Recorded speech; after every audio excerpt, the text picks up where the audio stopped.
Hello everyone! Today I'm going to show you how to make a versatile Filipino sauce. This sauce is used in many Filipino dishes. The great thing about this sauce is very easy to make. Okay, let's make it.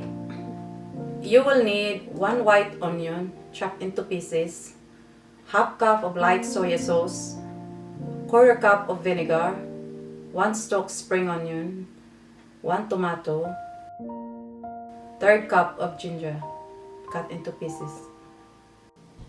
First, we will put soy sauce,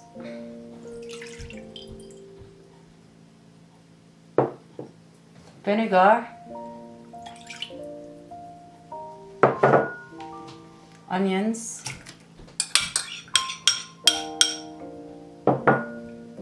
ginger,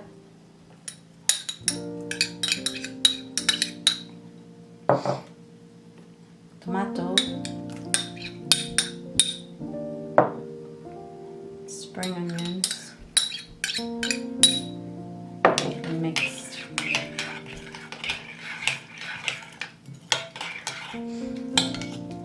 This last step is optional, but I prefer to add lemon also.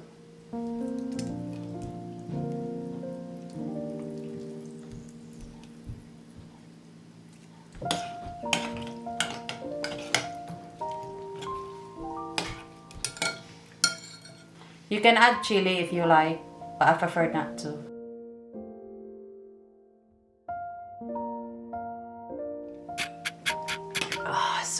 So good guys. You should try this, the best. Just put some.